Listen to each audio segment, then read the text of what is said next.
Auditrice, auditeur, bienvenue dans From the Box, ton podcast où le hasard fait bien les choses, ton podcast où on parle de relations amoureuses avec sa dose de spontanéité. Aujourd'hui, épisode shortcast, et qui dit épisode shortcast dit épisode où je suis mon propre invité et où je joue au jeu de la boxe, du coup. Donc je tiens un sujet et puis on en parle ensemble, du coup. Alors, bah, sans plus attendre, hein, je vais y aller et je vais ouvrir la box. Promis, je ne triche pas, je ne regarde pas ce qu'il y a dedans. Il faut bien que je prenne le soin de tirer donc un sujet. Sujet Joker. Alors, sujet Joker. Donc ça veut dire quoi? Ça veut dire que c'est un sujet que je peux choisir. N'importe lequel, du coup.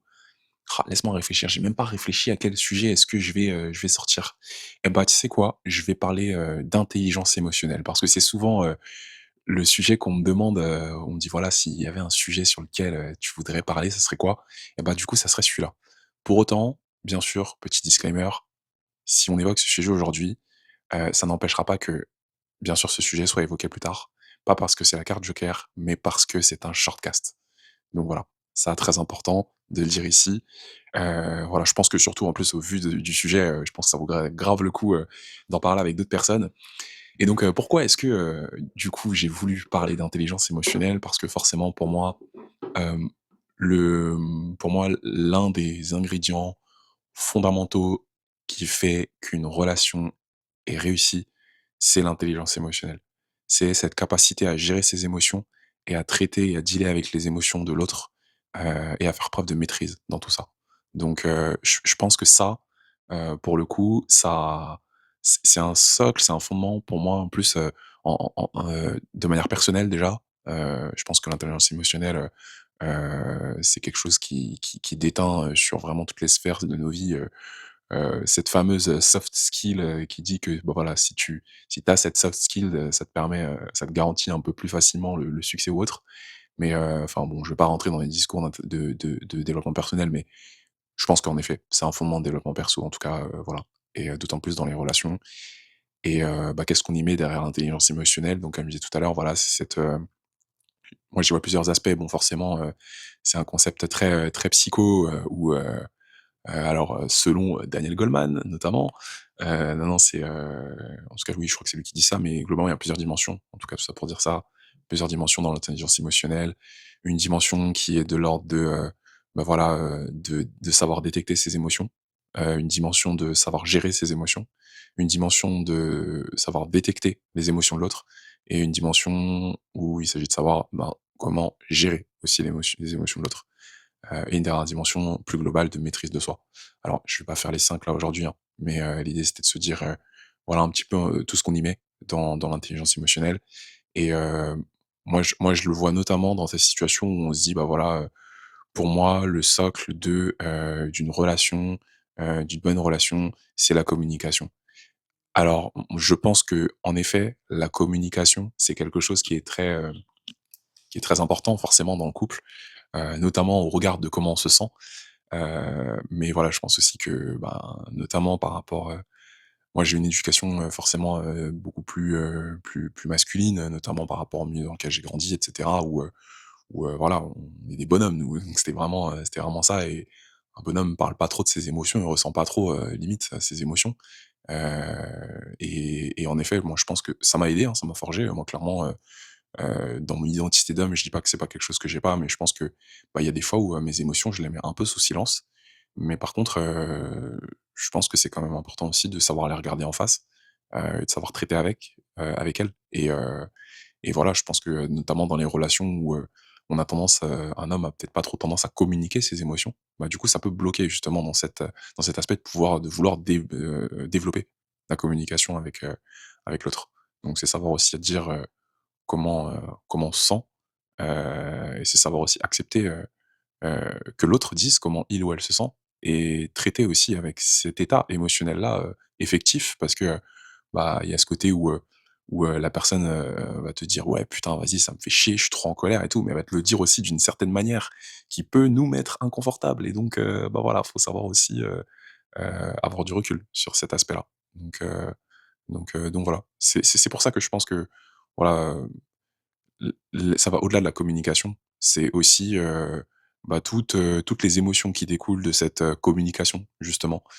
Parce qu'en développant, une intelligence émotionnelle, bah, importante, ça permet justement de mieux accepter cette, communication, mieux faire avec et mieux la traiter aussi, pour les 2 parties d'ailleurs. Donc voilà, je pense que c'est pour ça que aussi on dit que la relation, c'est aussi, la responsabilité, faut savoir prendre 100 de la responsabilité parce dans une relation, parce que justement, il y a ce côté où, bah, la personne qui est en face de toi, elle peut pas ressentir, exactement ce que tu ressens, c'est toi qui la ressens et c'est à toi de traiter ça, donc c'est à toi de t'investir à 100 là-dedans et après bien sûr, il y a tout le socle des actions et cetera, mais je pense que voilà, d'un point de vue émotionnel, voilà, c'est aussi là où on est responsable à 100 de la de notre relation, donc voilà et et ouais, si je devais peut-être le rapporter à des anecdotes ou faire analogie, d'expérience, par rapport à ça, moi, je penserais forcément,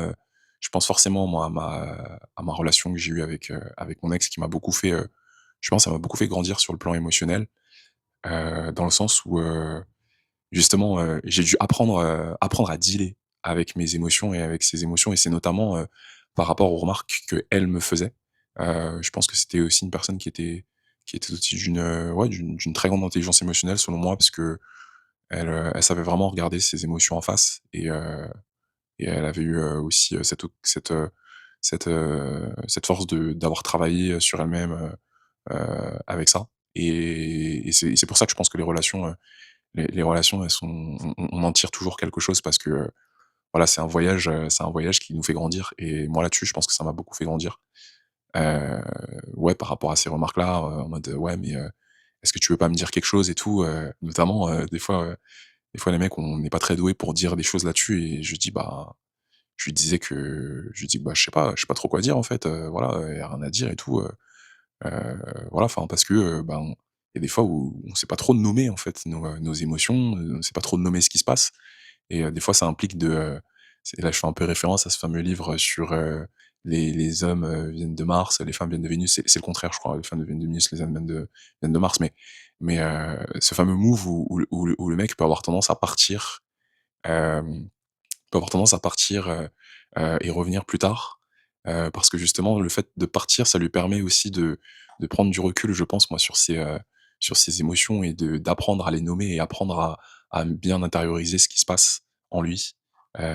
Et moi c'est vrai que j'avais plutôt tendance moi à pas nécessairement partir, mais du coup, vu que je partais pas et que je fuyais pas nécessairement le conflit, parce que moi j'ai tendance, voilà, en général à bon voilà, s'il y a un truc à dire, et à traiter, bah, on s'en parle, tu vois? Enfin, on n'esquive pas la conversation, on répond aux questions, même si, c'est les questions les plus gênantes du monde, si c'est ta copine et que, c'est la personne notamment avec qui tu vis et qu'elle t'a posé une question, bah, c'est dans son droit de savoir ce qui se passe en toi parce que c'est ta partenaire de vie, en fait. Donc voilà. Mais du coup, ça donnait des situations où j'arrivais pas trop à nommer ce qui se passait alors, c'était de plus en plus le cas, par la suite. Parce que je pense que j'ai appris aussi, quelque chose, vis-à-vis de la situation, c'est que, et ça c'est aussi elle qui me l'a appris et je l'ai aussi vu dans quelques documentations derrière, c'est que, ben et notamment dans ce fameux livre, «Les hommes viennent de Mars, les femmes viennent de Vénus». Des fois, des fois la personne en face, elle a pas nécessairement besoin qu'on trouve une solution, mais elle a juste besoin de se sentir écoutée. Parce que, en fait, le fait justement qu'elle puisse, avoir cet espace de partage, de discussion où elle peut, voilà, dire tout ce qu'elle ressent. En fait, le fait qu'elle puisse dire tout ce qu'elle ressent, ça lui permet de nommer tout ce qu'elle ressent et ça lui permet de vraiment, bah, ouais, de vraiment, pouvoir traiter ce qui se passe en elle. Donc si on lui offre cet espace justement de pouvoir traiter ce qui se passe en elle, bah, ouais, ça aide à résoudre quand même plus facilement, ça aide à résoudre plus facilement le conflit et tu te rends compte que de manière magique, quand, tu parles juste avec elle, dans une journée où, c'était très compliqué pour elle et qu'elle a l'impression de broyer, bah, de broyer du noir, mais ouais, de râler, d'être hyper négative et cetera. À la fin, ça lui a fait du bien parce que tu l'as écoutée et parce que, voilà. et c'est ce voyage émotionnel-là justement qui est intéressant. C'est de se dire: «Ah bah, en fait, je voyais pas les choses comme ça au début. Je pensais que si elle me racontait ça, c'était pour trouver des solutions». Alors oui, c'est peut-être pour trouver des solutions, mais le fait d'en parler et de donner cet espace où ça fait du bien, bah, ouais, c'est plutôt cool aussi, quoi. Donc voilà.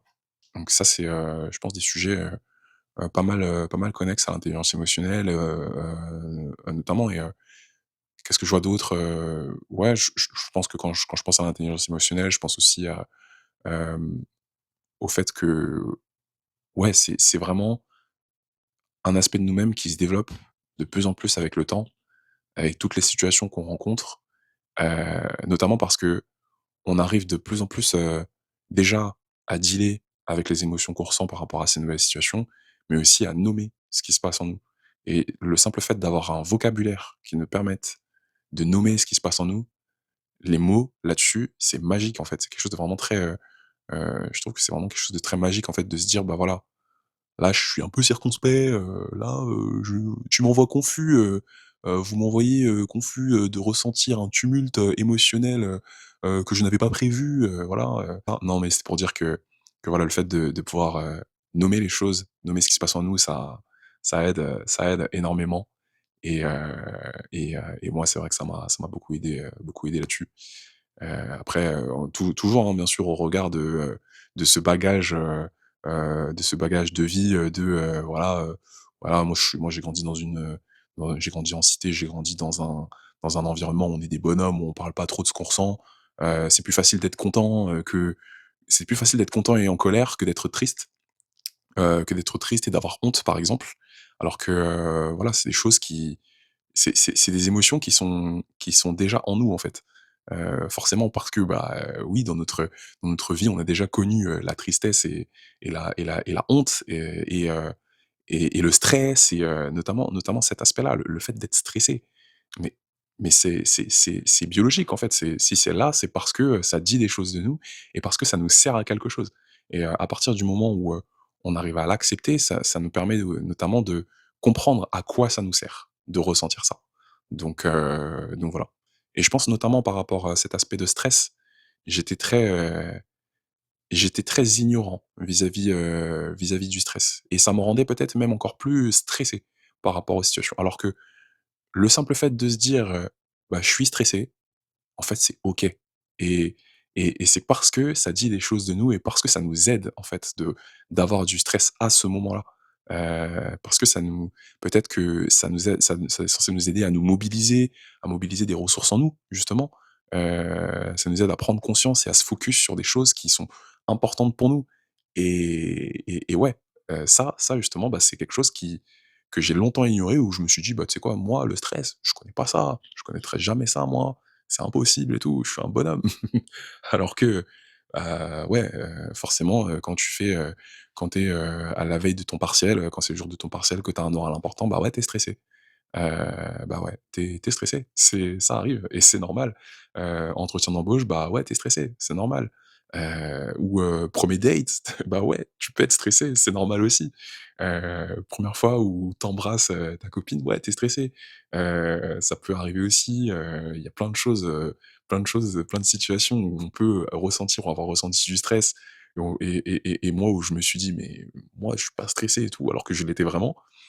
Et en fait, bah, non, c'était OK. Alors derrière, ça c'est, il y a plein de moments où je peux me dire que ça s'est bien passé, mais il y a des moments où ça s'est pas très bien passé parce que justement, j'ai ignoré cette partie stress et le fait justement de le regarder en face, de le traiter, forcément, bah, ça aide aussi à mieux vivre la situation et ça me fait penser à un truc, ça me passe aussi à Marie, par exemple, avec qui, j'ai enregistré un podcast, récemment et au début du podcast, elle dit, quand je lui demande comment ça va, elle me dit: «Je suis stressée et tout» et moi, justement, j'ai trouvé ça hyper précieux qu'elle me le dise parce que, heu, en fait, elle a le courage, de regarder ça en face et de le dire dans un podcast.